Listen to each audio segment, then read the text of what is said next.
Good morning friends, welcome to our YouTube channel JMD classes. जैसा कि आप सभी जानते हैं कि हमने पिछली कक्षा में आद्य ऐतिहासिक काल को कंप्लीट किया था और उसमें हमने लास्ट में पढ़ा था 600 BC के 16 महाजनपदों के बारे में। और उस टाइम मैंने आपको बताया था कि इन 600 BC के 16 महाजनपदों के बारे में हमें जानकारी बौद्ध धर्म और जैन धर्म से मिली थी। तो आज हम उसी को आगे बढ़ाते हुए अपनी कक्षा में पढ़ेंगे ऐतिहासिक काल के बारे में। और इस काल में हम सबसे पहले पढ़ेंगे बौद्ध धर्म के बारे में। तो दोस्तों, इस वीडियो में हम बौद्ध धर्म को पूरा कवर करेंगे और वीडियो के लास्ट में मैंने 20 मल्टीपल चॉइस क्वेश्चन भी डाले हैं, ज़रा उनको भी पढ़िएगा। मैं आपको इस बात की श्योरिटी देता हूँ कि इस कक्षा को पूरा करने के बाद आपका बौद्ध धर्म से रिलेटेड कोई भी क्वेश्चन किसी भी लेवल के एग्जाम में नहीं छूटेगा। तो आइए आज की कक्षा स्टार्ट करते हैं ऐतिहासिक काल। और उसमें सबसे पहले हम पढ़ रहे हैं बौद्ध धर्म के बारे में। ऐतिहासिक काल, इसका ड्यूरेशन है हमारा 600 BC से लेके 1000 BC तक। इस काल में हम स्टार्टिंग पढ़ें बौद्ध और जैन धर्म के बारे में। तो बौद्ध धर्म के संस्थापक गौतम बुद्ध थे।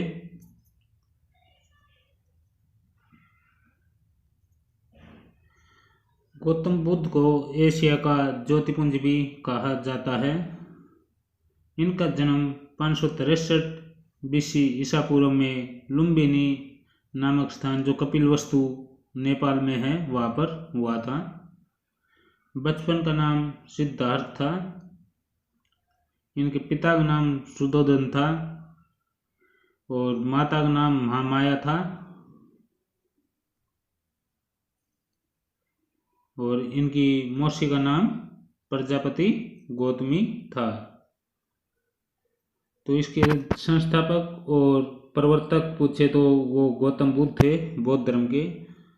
इनको एशिया ज्योतिपुंज भी कहा जाता है क्योंकि इन्होंने न केवल भारत बल्कि पूरे एशिया में ही बौद्ध धर्म का सर्वाधिक वाइड एंगल से इसका प्रचार किया था। इनका जन्म स्थान है लुम्बिनी कपिलवस्तु, जो कि नेपाल में है। जन्म की अगर तिथि पूछते हैं तो वो है 563 BC ईसा पूर्व में। बचपन का नाम था सिद्धार्थ। इनके पिताजी का नाम सुधोधन था और माता का नाम महामाया था, जबकि इनकी मौसी का नाम प्रजापति गौतमी था। जब इनकी उम्र केवल 7 दिन थी तब इनकी माता महामाया की डेथ हो जाती है। उसके बाद मौसी जो प्रजापति गौतमी थी, इन्होंने इनका लालन पोषण किया था और आगे चल के ये इनकी प्रथम महिला शिष्य भी कहलाएंगी। आगे की स्लाइड्स में हम वो पढ़ेंगे। इनकी पत्नी का नाम यशोधरा था। एक पुत्र था जिनका नाम राहुल था। इनके पास कंथक नामक एक घोड़ा था, यानी कि इनके घोड़े का नाम था कंथक और इनके सारथी का नाम था चन्ना। जब इनकी आयु 29 वर्ष थी तभी इन्होंने गृह त्याग कर दिया था। तो पत्नी का नाम यशोधरा था, पुत्र का नाम राहुल और इनका एक घोड़ा था जिसका नाम था कंठक और सारथी का नाम था चन्ना। और जब ये केवल 29 वर्ष के थे तभी इन्होंने गृह त्याग कर दिया था। इनका गृह त्याग करना भी एक रोचक स्टोरी है। उसके पीछे रीजन था, गृह त्याग करके सन्यासी बनने के पीछे इनका रीजन यह था कि इनके जो पिताजी थे सुधोधन, उन्होंने इनको महल के अंदर ही सारी भौतिक सुविधाएं, सांसारिक सुविधाएं प्रोवाइड कर रखी थी। वो नहीं चाहते थे कि सिद्धार्थ बाहरी दुनिया की मोह माया में पड़े। लेकिन एक दिन राजा सुधोधन कई काम से महल के बाहर गए हुए थे, तो उस टाइम इसने चन्ना सारथी को लेकर महल में घूमने के लिए निकल पड़े सिद्धार्थ। तो ये जब बाहर घूमने निकले तो इन्होंने सबसे पहले एक चिता देखी जिसपे एक मृत बॉडी को ले जाया जा रहा था। तो उसके साथ जितने भी थे ले जाने वाले सभी स्वाभाविक सी बात है दुखी थे और रो रहे थे। उसको देखकर सिद्धार्थ ने सारथी चन्ना से पूछा कि ये क्या है, तो चन्ना ने उस चिता के बारे में कंप्लीट डिटेल बता दी। ऐसे ऐसे ये मृत बॉडी है, इसके ये जो रिलेटिव है वो रो रहे हैं, वियोग में है। उसके बाद आगे चल के थोड़ा दूर जाके एक बूढ़े व्यक्ति को देखा लाठी के सहारे चलते हुए। तो जब सिद्धार्थ ने सारथी से उसके बारे में पूछा तो सारथी ने उसके बारे में भी सारी बातें इनको बता दी। उसके थोड़ी दूर आगे चल के सिद्धार्थ ने एक बीमार आदमी को जो काफ़ी दुख में खोया हुआ था उसको देखा। उसके बारे में भी सारथी से पूछा तो सारथी ने पूरी डिटेल इनको बता दी। उसके बाद थोड़ा आगे चल के इन्होंने एक सन्यासी को देखा जो कि प्रसन्न मुद्रा में थे और उनके शरीर से तेज झलक रहा था।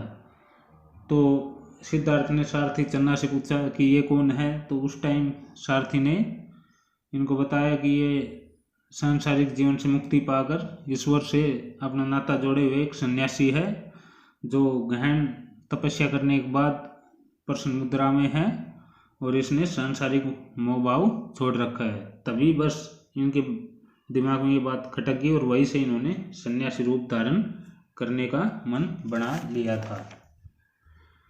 तो आपसे क्वेश्चन में ये पूछ सकते हैं कि सिद्धार्थ को सन्यासी रूप धारण करने के लिए मजबूर करने वाले 4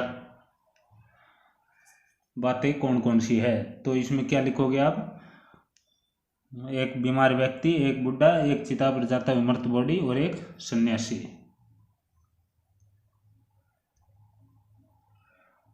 उनके गृह त्याग की घटना को बौद्ध धर्म में महाविनिष्क्रमण कहा जाता है।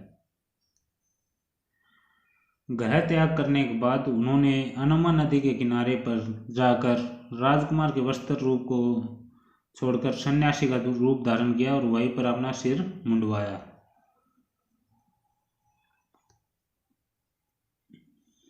सन्यासी बनने के बाद सबसे पहले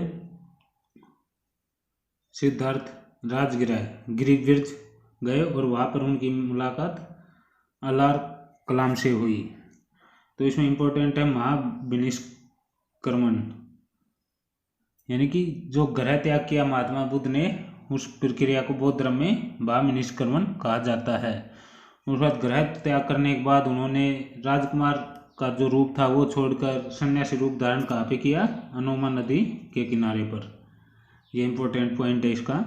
सन्यासी बनने के बाद सबसे पहले वो गए राजगृह गिरिब्रज जो कि मगध की राजधानी थी, वहाँ पर गए और वहाँ पर उनकी मुलाकात होती है अलार कलाम से। गिरिब्रज ये मगध की राजधानी थी।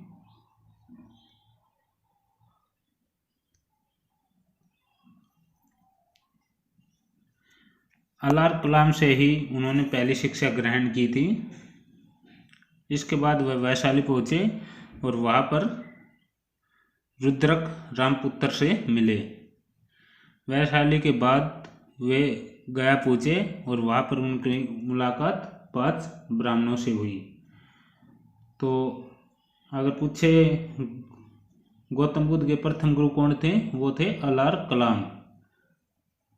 उसके बाद दूसरे गुरु अगर पूछा जाता है क्वेश्चन तो उसमें है हमारे रुद्रक रामपुत्र और इनकी मुलाकात हुई रुद्रक रामपुत्र से वैशाली। और अलार कलाम की मुलाकात हुई गिरिब्रज पर। उसके बाद वैशाली के बाद वो जाते हैं गया में। गया जाने के बाद उनकी मुलाकात होती 5 ब्राह्मणों से।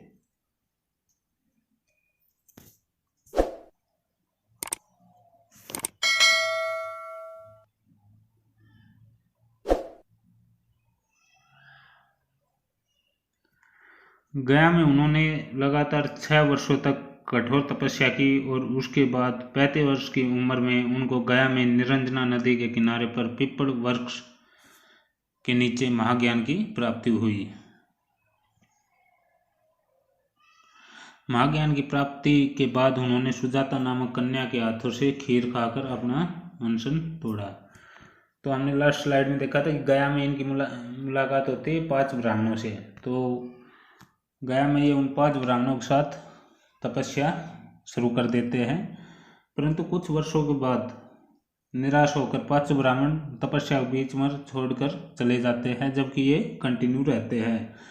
तो 6 वर्ष तक कठोर तपस्या करने के बाद 35 वर्ष की उम्र में इनको गया में निरंजना नदी के किनारे पर पीपल के वृक्ष के नीचे महाज्ञान की प्राप्ति होती है।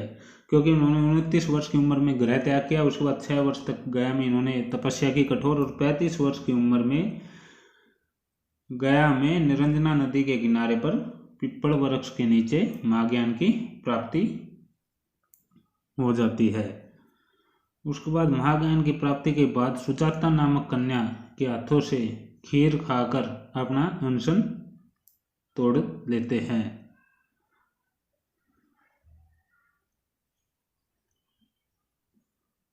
उसके बाद गया में महाज्ञान की प्राप्ति के बाद उनका नाम सिद्धार्थ से बदलकर गौतम बुद्ध हो गया। गौतम बुद्ध द्वारा ज्ञान की प्राप्ति की घटना को बौद्ध धर्म में निर्वाण कहा गया है।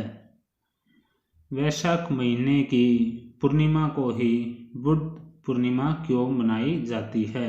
ये क्वेश्चन मैंने इसी में डाल दिया है, जो कॉमन है, रोचक है, इसलिए मैंने यहीं पे क्वेश्चन डाला है। तो गया में ज्ञान की प्राप्ति के बाद जिसको हम आज अब तक सिद्धार्थ बोल रहे थे, उनका नाम हो जाता है गौतम बुद्ध। तो अगर क्वेश्चन आता सिद्धार्थ से गौतम बुद्ध नाम बदलने के पीछे क्या रीजन था, तो गया में महाज्ञान की प्राप्ति। उसके बाद गौतम बुद्ध द्वारा ज्ञान की प्राप्ति को घटना को बौद्ध धर्म में निर्वाण कहा गया है। गृह त्याग की घटना को महाविनिष्क्रमण कहा गया था, जबकि ज्ञान की प्राप्ति को निर्वाण कहा गया है। उसके बाद पूछते हैं कि वैशाख महीना की पूर्णिमा को ही बुद्ध पूर्णिमा क्यों मनाई जाती है? क्योंकि वैशाख महीने की पूर्णिमा के दिन ही गौतम बुद्ध का जन्म हुआ, उसी दिन ज्ञान की प्राप्ति हुई, और वही वैशाख महीने की पूर्णिमा को गौतम बुद्ध जी की आगे चलकर हम पढ़ेंगे मृत्यु हो जाती है अतिसार बीमारी के कारण। और ये वैशाख महीने की पूर्णिमा को जो बुद्ध पूर्णिमा मनाई जाती है, उसमें प्रसाद में खीर क्यों बांटी जाती है, उसके पीछे का रीजन है, जैसे कि हमने पिछली स्लाइड में पढ़ा था कि महाज्ञान की प्राप्ति के बाद इन्होंने अपना अनशन खीर खाकर, सुजाता नामक कन्या के हाथों से खीर खाकर ही तोड़ा था, इसलिए बुद्ध पूर्णिमा को खीर को ही प्रसाद स्वरूप बांटा जाता है।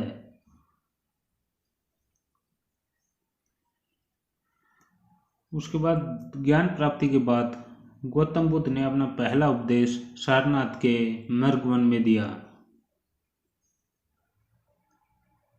उन्होंने अपना पहला उपदेश उन्हीं 5 ब्राह्मणों को दिया जो उसको गया में मिले थे, और उनके द्वारा दिए गए पहले उपदेश की घटना को बौद्ध धर्म में धर्म चक्र परिवर्तन कहा गया है। तो गया महाज्ञान की प्राप्ति के बाद इन्होंने अपना पहला उपदेश देते हैं सारनाथ के मृग वन में, और किन को देते हैं, जैसे कि मैंने 2 स्लाइड पहले बताया था आपको, जब गया में जो 5 ब्राह्मण मिलते हैं वो इनके साथ तपस्या शुरू करते हैं, लेकिन वो निराश होकर बीच में ही तपस्या को छोड़कर चले जाते हैं हताश होकर, जबकि अपने गौतम बुद्ध जी कंटिन्यू तपस्या करते हैं।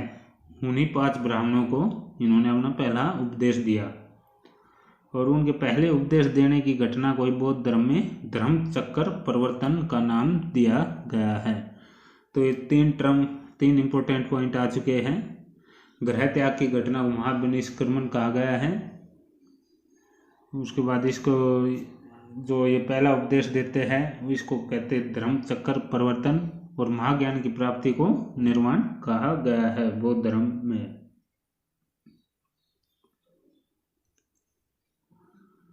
अष्टांगिक मार्ग। गौतम बुद्ध ने अपने प्रथम उपदेश में तृष्णा से बचने के लिए जो 8 मार्ग सुझाए थे, उन्हें ही अष्टांगिक मार्ग कहा जाता है।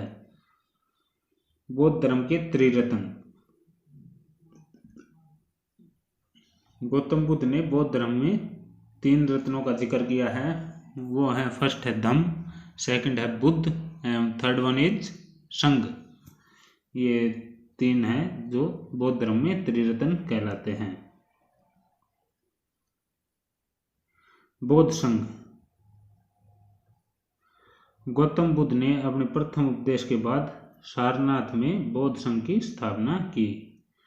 तो इसमें इम्पोर्टेंट पॉइंट है अष्टांगी मार्ग। बौद्ध धर्म में अष्टांगी मार्ग से आप क्या समझते हो?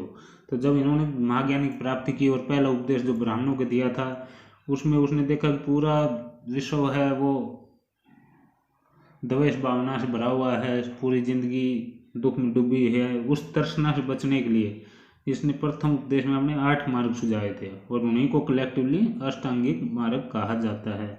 उसके बाद बौद्ध धर्म के त्रिरत्न आते हैं, ये भी इम्पोर्टेंट है एग्जाम के लिए।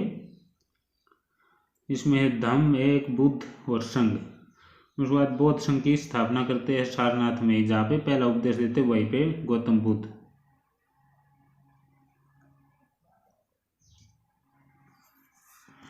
गौतम बुद्ध ने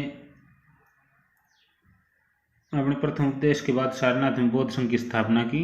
उसके बाद बौद्ध संघ में सम्मिलित होने के लिए न्यूनतम आयु 15 वर्ष रखी गई थी। बौद्ध संघ में सम्मिलित होने को ही उपसंपदा कहा जाता है। तो दोस्तों ये बौद्ध संघ कुछ नहीं है, जस्ट लाइक जैसे हमारे अब राज्यसभा, लोकसभा, पार्लियामेंट की जो अलग अलग भाग है, उस तरह से किसी को भी आप सपोज कर लो। उसमें शामिल होने के लिए 15 वर्ष न्यूनतम आयु थी। उसके बाद इसमें जैसे बौद्ध संघ में सम्मिलित होने को या उसकी सदस्यता लेने को उपसंपदा कहा जाता है बौद्ध धर्म में। जो ये मैंने ब्लैक मार्किंग किया हुआ है, जो भी टर्म आ रही है, उनको अलग से एक्स्ट्रा केयर से स्टडी करना प्लीज, इंपॉर्टेंट है वो।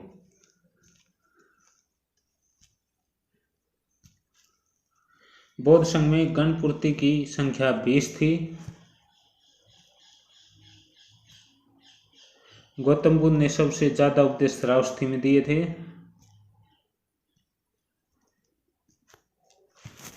श्रावस्ती क्या है?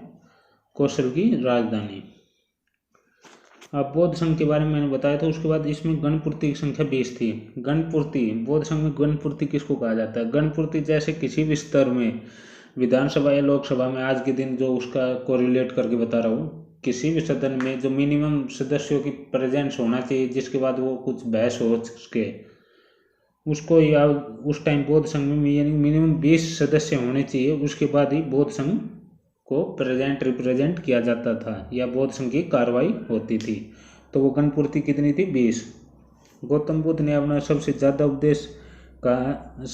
उपदेश दिए श्रावस्ती में। श्रावस्ती का है कौशल की राजधानी। और सबसे ज़्यादा पाली भाषा में उपदेश दिए हैं गौतम बुद्ध ने। पहला उपदेश सारनाथ में देते हैं, उसके बाद सबसे ज़्यादा उपदेश देते हैं श्रावस्ती में। ये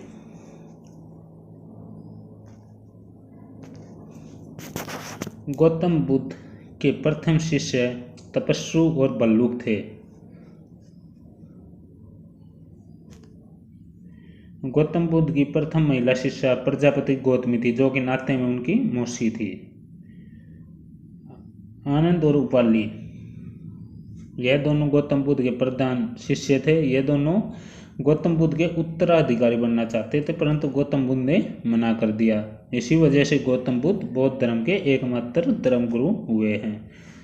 तो इस स्लाइड में हर क्वेश्चन, हर लाइन इंपॉर्टेंट है, हर वर्ड इंपॉर्टेंट है। जैसे प्रथम शिष्य कौन हुए हैं गौतम बुद्ध के? तपस्सु और बल्लुक। अगर प्रथम महिला शिष्य पूछते हैं, वो है प्रजापति गौतमी। जैसे मैं स्टार्टिंग में ही बताया था कि इनकी माता थी जो महामाया, उनके साथ जब ये 7 दिन का था उसी टाइम उनकी मृत्यु हो जाती है। उसके बाद इनका पालन पोषण कौन करती है? इनकी मौसी प्रजापति गौतमी, और यही इनकी पहली महिला शिष्य भी बनती है। उसके बाद आनंद और उपाली, 2 इंपॉर्टेंट नाम है इस धर्म के बारे में। ये गौतम बुद्ध के प्रधान शिष्य थे। थोड़ा एक्स्ट्रा केयर से देखना। अब प्रथम शिष्य होते हैं हमारे तपस्वी और बल्लुक। प्रथम महिला शिष्य होती है प्रजापति गौतमी, जो कि गौतम बुद्ध की मौसी भी थी। उसके अलावा इसके जो प्रधान शिष्य थे वो थे आनंद और उपाली। अब प्रधान शिष्य या प्रधान इनके हाथ में, तो ये क्या थे? उत्तराधिकारी बनना चाहते थे, परंतु गौतम बुद्ध जी ने ऐसा नहीं होने दिया और उन्होंने मना कर दिया। और इसी डिसीजन की वजह से बौद्ध धर्म में गौतम बुद्ध के अलावा उसका कोई उत्तराधिकारी भी नहीं बना और न ही कोई धर्मगुरु हुआ। इसलिए बौद्ध धर्म के एकमात्र धर्मगुरु है वो है महात्मा बुद्ध या गौतम बुद्ध।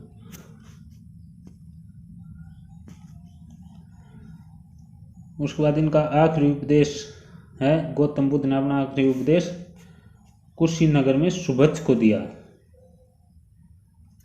मृत्यु। चंद लोहार नामक शिष्य ने जब गौतम बुद्ध को खाने में सूअर का मांस दे दिया, उस वजह से गौतम बुद्ध को अतिसार का रोग हुआ और उनकी मृत्यु का कारण बन गया। 483 BC में कर्णावती नदी के किनारे पर गौतम बुद्ध जी की मृत्यु हो जाती है।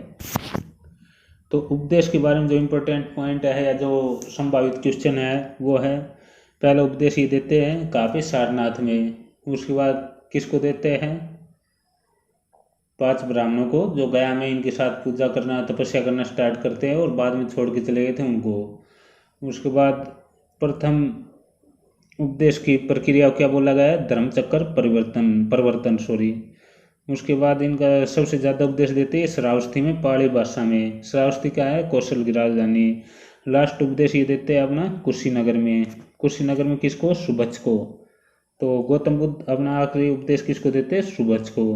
उसके बाद सुभच को उपदेश देने के बाद ये अपने प्रिय एक शिष्य है चुंद लोहार, उसके पास जाते हैं। वहाँ पर खाने में वो इनको सूअर का मांस देते हैं और वो खाने की वजह से इनको हो जाता है अतिसार, और अतिसार ही गौतम बुद्ध की मृत्यु का कारण बनता है। और अतिसार होने के बाद 483 BC में कर्णावती नदी के किनारे पर गौतम बुद्ध जी की मृत्यु हुई। ध्यान रखने योग्य बात है।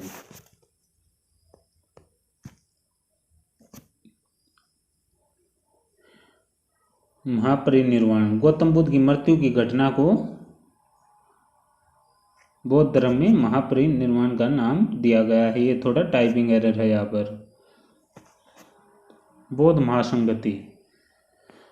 गौतम बुद्ध की मृत्यु के बाद बौद्ध धर्म में विभिन्न बदलाव को लाने के लिए बौद्ध महासंगतियों का गठन किया गया। बौद्ध धर्म में कुल महासंगतियाँ 4 है। तो इम्पोर्टेंट पॉइंट है महापरिनिर्वाण क्या है, गौतम बुद्ध जी की मृत्यु का महापरिनिर्वाण। निर्वाण क्या है, गौतम बुद्ध द्वारा ज्ञान की प्राप्ति को कहा गया है। अब जब गौतम बुद्ध जी की डेथ हो जाती है, उनके कोई उत्तराधिकारी भी नहीं होते, तो बौद्ध धर्म में कोई भी बदलाव या उसमें सुधार लाने के लिए कोई उत्तराधिकारी वहाँ पे था नहीं, तो इसमें बौद्ध महासंगतियों का गठन होता है। और इनके तहत ही आगे चल के आप देखोगे गौतम बुद्ध में बौद्ध धर्म में विभिन्न सुधार वाले कार्य किए जाएंगे। टोटल 4 महासंगतियाँ हुई है बौद्ध धर्म में, याद रखने योग्य बातें हैं। प्रथम महासंगति, इसका आयोजन 483 BC में राजगृह की सप्तपर्णी गुफा में कराया गया।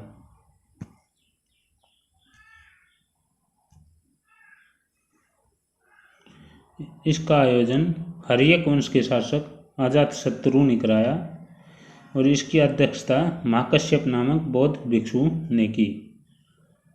तो प्रथम महासंगति है ये 4 में से। प्रथम है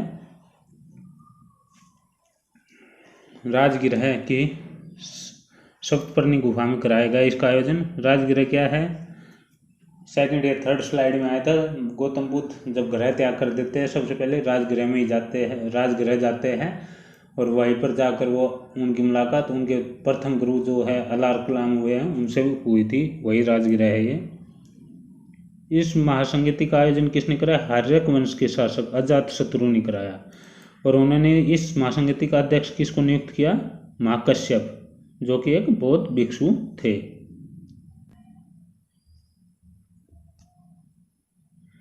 इसमें बौद्ध धर्म में निम्नलिखित 2 पिटक जोड़े गए, सुत्त पिटक आनंद द्वारा रचित और विनय पिटक उपाली द्वारा रचित।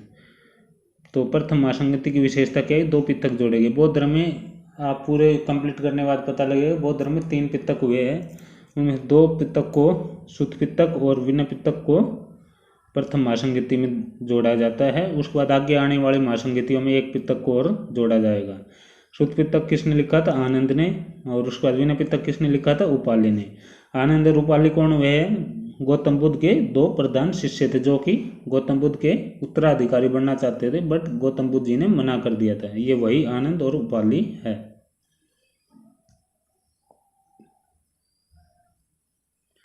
द्वितीय महासंगीति, इसका आयोजन 383 BC में कुशीनगर में हुआ था। इसका आयोजन शिशुनाग वंश के शासक कालाशोक ने कराया था। इसकी अध्यक्षता साब कमीर ने की। तो द्वितीय महासंगीत का आयोजन कुशीनगर में हुआ है। कहाँ पर? 383 BC में। अब कुशीनगर क्या क्या इम्पोर्टेंस है पहले मैंने पढ़ाया था। कुशीनगर में इनका गौतम बुद्ध जी है, उनका लास्ट उपदेश ये देते हैं सुबेज को, तो कुशीनगर। उसके अलावा इसका आयोजन कौन कराता है? कालाशोक नामक शासक, जो कि शिशुनाग से संबंधित थे। और इसकी अध्यक्षता कौन करते हैं? साब कमीर। नेक्स्ट होगा हमारा, इसका आयोजन के दौरान बौद्ध धर्म के अनुयायी निम्नलिखित 2 भागों में विभाजित हो गए, स्थाविर और मासिकक। तो सेकंड बौद्ध संगति में बौद्ध धर्म के जो अनुयायी थे वो 2 भागों में विभाजित हो जाते हैं। पहला है स्थाविर और दूसरा है मासिकक।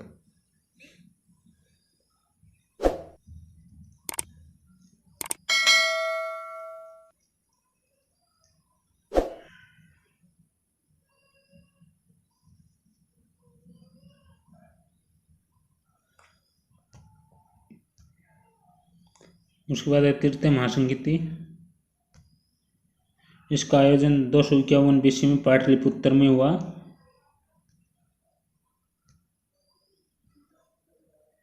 मौर्य वंश के शासक अशोक ने इसका आयोजन कराया था। इसकी अध्यक्षता मोगलीपुत्तिस नामक बौद्ध भिक्षुक ने की थी। तो तृतीय महासंगति आयोजन का जो तिथि है वो 251 BC। वैसे कोई इम्पोर्टेंस नहीं है इसका एग्जाम पॉइंट ऑफ व्यू से डेट का। हाँ, लोकेशन जो प्लेस है उसका याद रखना, पाटलिपुत्रा में हुआ। इसका आयोजन किसने कराया? अशोक ने, अशोक महान। किस वंश से है ये? मौर्य वंश से। और अध्यक्षता कौन करता है? मोगलीपुत्तिस, जो कि एक बौद्ध भिक्षु थे। तो तृतीय महासंगति। और बौद्ध धर्म में अभिधम्म पितक नामक पितक भी इसी महासंगति में जोड़ा गया।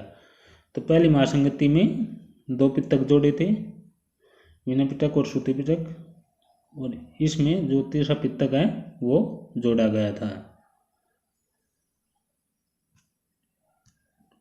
उसके बाद हमारी आती है लास्ट चतुर्थ महासंगति बौद्ध धर्म की। इसका आयोजन 1ली शताब्दी में कुंडलवन में हुआ, जो कि कश्मीर में है। कुषाण वंश के प्रसिद्ध शासक कनिष्क ने इसका आयोजन कराया और इसकी अध्यक्षता वशिमित्र एवं अशोक नामक 2 बौद्ध भिक्षुओं ने की। तो चतुर्थ महासंगति का आयोजन कहाँ पे हुआ? कश्मीर के कुंडलवन में। उसके बाद इसकी आयोजन किसने कराया? कनिष्क ने, कनिष्क शासक ने। किसका थे? कुषाण वंश से संबंधित था। उसके बाद इसकी अध्यक्षता कौन करता है? वसुमित्र और अशोक घोष, 2 भिक्षुक थे। तो इसमें हर लाइन आपके एग्जाम पॉइंट ऑफ व्यू से इम्पोर्टेंट है, तो ध्यान से इसको आप पढ़िएगा। और इस चौथी महासंगति में ही बौद्ध धर्म निम्नलिखित 2 समुदायों में विभाजित हो जाता है। एक है हनियान और उसका है दूसरा है महायान।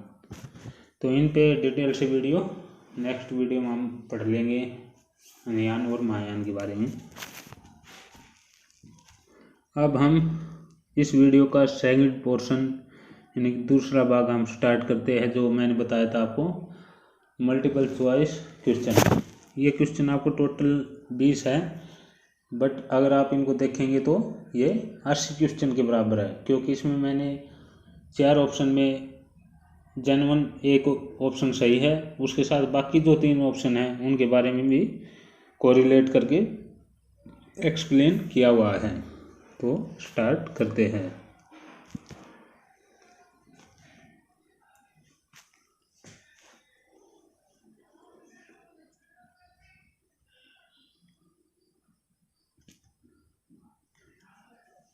बौद्ध धर्म के संस्थापक कौन थे?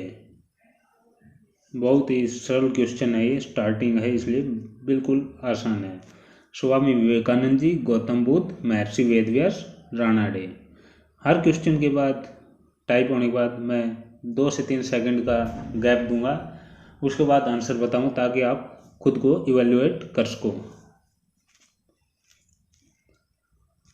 तो इसका राइट आंसर है हमारा गौतम बुद्ध, जिसके बारे में हम पूरी कहानी पढ़ रहे हैं। उसके बाद आप स्वामी विवेकानंद के बारे में हम बताते हैं आपको।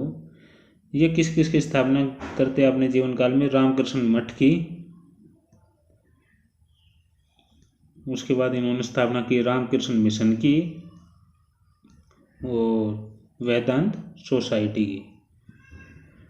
उसके बाद महर्षि वेदव्यास जी के बारे में हम पढ़ेंगे।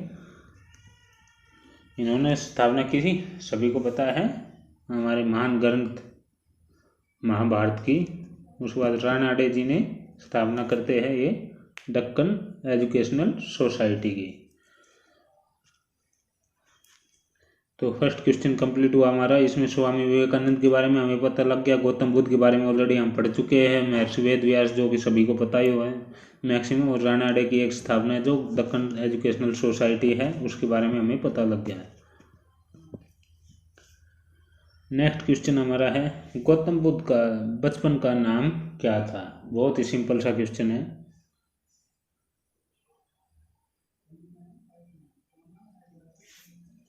तो इसका राइट आंसर हमारा होगा, मैक्सिमम आपको पता ही होगा, फिर भी बताता हूँ मैं, सिद्धार्थ।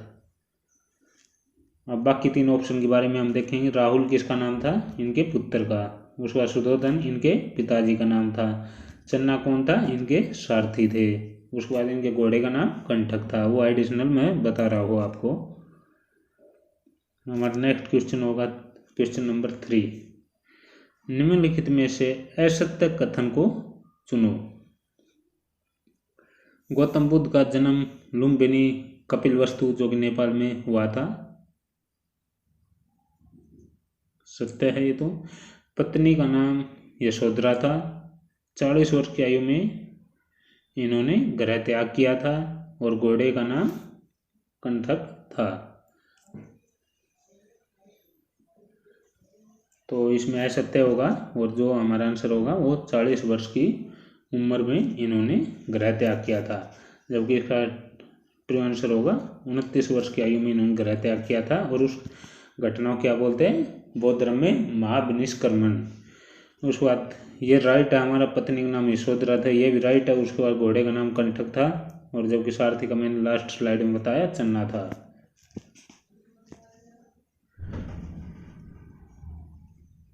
उसके बाद गौतम बुद्ध के गृह त्याग की घटना को क्या कहा गया है? तो हमारा राइट आंसर होगा इसमें महाविनिष्क्रमण। अब बाकी के बारे में हम पढ़ेंगे। निर्वाण के बारे में पढ़ेंगे।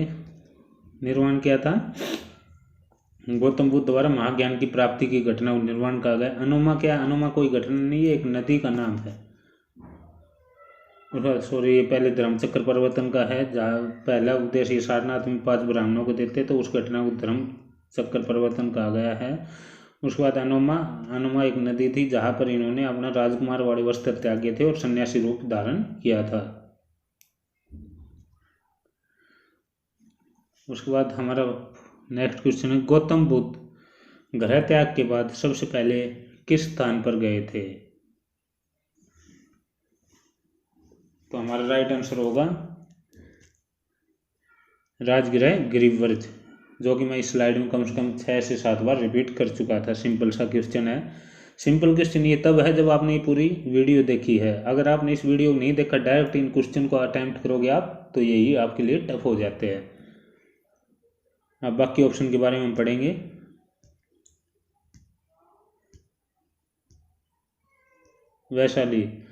वैशाली इनके जो दूसरे गुरु है रुद्रक राम पुत्र से मुलाकात हुई थी।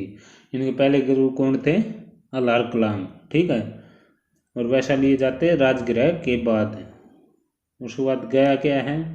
गया पर इनको 5 ब्राह्मणों से मुलाकात होती है और वहीं पे इनको महाज्ञान की प्राप्ति होती है, निरंजना नदी के किनारे पर। उसके बाद कपिल वस्तु इनका जन्म स्थान है, तो ये हो ही नहीं सकता।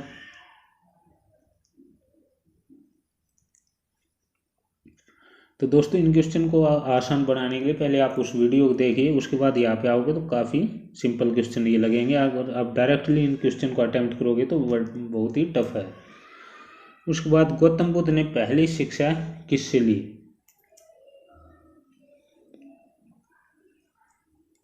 तो इसका हमारा राइट आंसर होगा अलार कलाम। जैसे ही ग्रह त्याग के बाद आए थे गिरिवर्ज में, वहीं पर इनका मुलाकात होती है अलार कलाम से और उन्हीं से शिक्षा लेते हैं पहले। सुजाता नामक एक अलार कलाम गिरिवर्ज में मुलाकात हुई थी, जो मैं बताया था। और सुजाता नामक ये एक कन्या का नाम है। और महाज्ञान की प्राप्ति के बाद गौतम बुद्ध ने सुजाता के हाथों से खीर खाकर अपने अनशन को तोड़ा था। उसके बाद गया में जब जाते इनकी 5 ब्राह्मणों से मुलाकात हुई थी। बाद में महाज्ञान की प्राप्ति के बाद सारनाथ को इन 5 ब्राह्मणों को सारनाथ में अपना पहला उपदेश देते हैं। हमारा नेक्स्ट क्वेश्चन होगा, गौतम बुद्ध के ज्ञान प्राप्ति के संदर्भ में कौन सा कथन सत्य है? 35 वर्ष की आयु में ज्ञान प्राप्ति हुई, गया में पीपल पेड़ के नीचे हुआ, निरंजना नदी के किनारे पर हुआ क्या ज्ञान की प्राप्ति, एंड लास्ट वन इज उपरोक्त सभी। तो हमारा आंसर होगा इसमें उपरोक्त सभी। फर्स्ट क्वेश्चन को मैं वेरीफाई करता हूँ। जैसे 29 साल की उम्र में इन्होंने ग्रह त्याग किया, 6 साल की इनकी कठोर तपस्या गया में की, उनके बाद इन्होंने 35 वर्ष की उम्र में ज्ञान की प्राप्ति हुई थी। उसके बाद निरंजना नदी के किनारे पर पीपल पेड़ के नीचे महाज्ञान की प्राप्ति हुई। और महाज्ञान की प्राप्ति की घटना को बौद्ध धर्म में निर्वाण नाम दिया गया है। उसके बाद वैशाखी महीने की पूर्णिमा को बुद्ध पूर्णिमा क्यों मनाया जाता है? तो इसमें हमारा आंसर होगा उपरोक्त सभी, क्योंकि इसी के दिन बुद्ध पूर्णिमा के दिन ही गौतम बुद्ध जी का जन्म हुआ, महाज्ञान की प्राप्ति हुई और बुद्ध पूर्णिमा के दिन ही इनकी मृत्यु हो जाती है।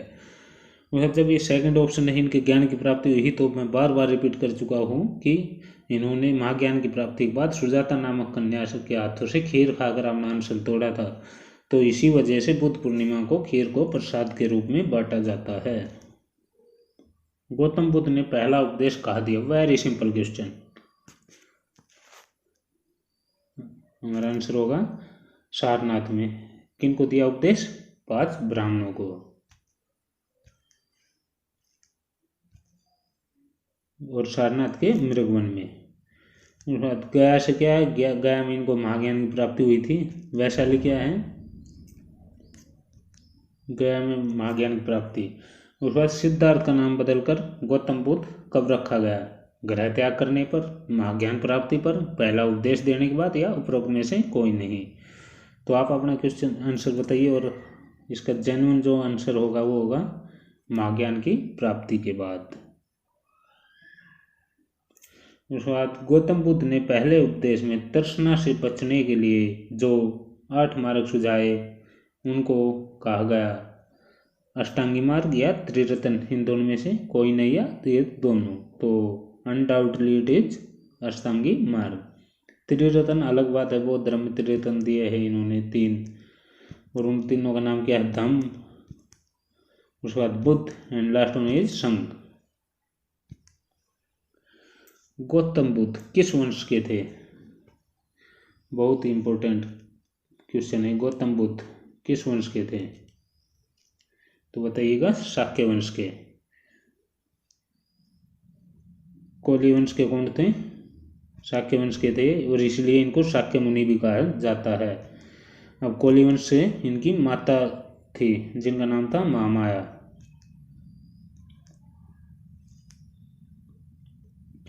प्रजापति गौतमी कौन थी?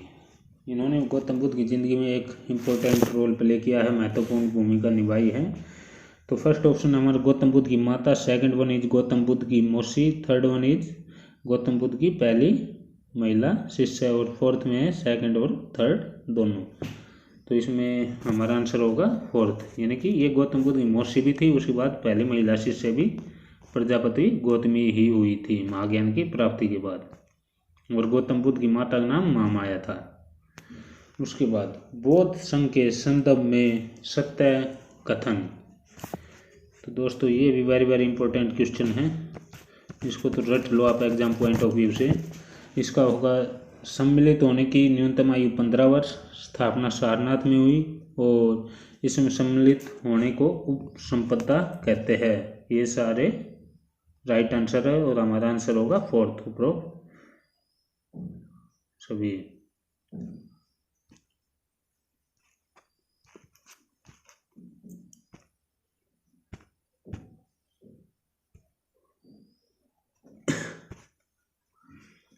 उसके बाद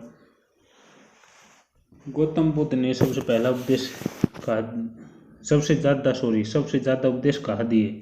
सारनाथ, श्रावस्ती, कुशीनगर। तो हमारा आंसर होगा श्रावस्ती, जो कि कौशल्य की राजधानी भी थी। और सबसे ज़्यादा उपदेश किस में दिए? पाली भाषा में। अब सारनाथ क्या है?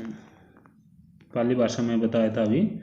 सारनाथ में प्रथम उपदेश दिया था इन्होंने, कुशीनगर में आखिरी उपदेश सुभज्ज को दिया था।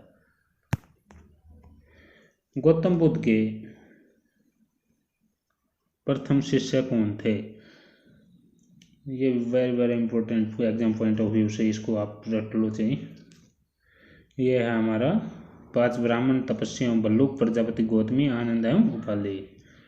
तो इसमें हमारा राइट आंसर होगा तपस्या एवं भल्लुक, दोनों शूद्र वंश से संबंधित थे। 5 ब्राह्मणों में बार बार बता चुका पूरी स्लाइड में, पूरी वीडियो में। इस बार प्रजापति गौतमी का बता दिया। आनंद एवं उपाली तो इसके गौतम बुद्ध के प्रधान शिष्य हुए थे, जो कि उत्तराधिकारी बनना चाहते थे, परंतु गौतम बुद्ध ने मना कर दिया था।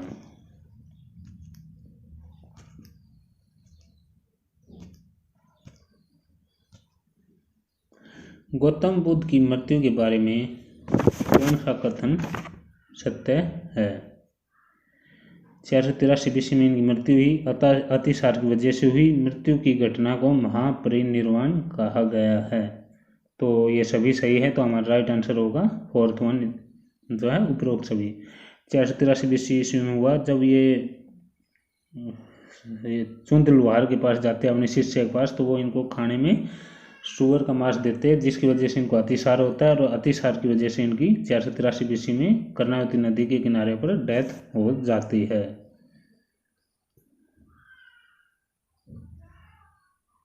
सॉरी, हिरण्यवती नदी के किनारे पर। बौद्ध धर्म में कितने धर्मगुरु हुए हैं? तो अनडाउटली आप क्लिक कीजिए सेकंड पर, यानी कि 1 पर, और उनका नाम था क्या? गौतम बुद्ध। उसके बाद बौद्ध महासंगतियों के गठन का कारण, बहुत इंपॉर्टेंट क्वेश्चन ये। गौतम बुद्ध के उत्तराधिकारी का न होना, बुद्ध धर्म के सुधार के लिए, उपरोक्त दोनों, उपरोक्त में से कोई नहीं।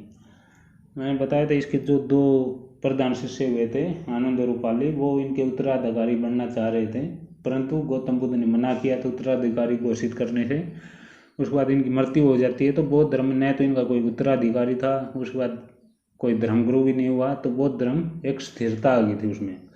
उस स्थिरता को आगे जैसे टाइम के हिसाब से चेंज आना, उसमें सुधार करना बौद्ध धर्म में, उसको करने के लिए बौद्ध महासंगतियों का गठन किया गया, और उसमें सर्वसम्मति से फैसले लिए जाने लगे।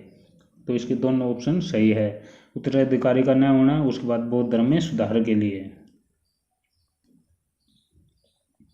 बौद्ध महासंगतियों की संख्या है कितनी? 4।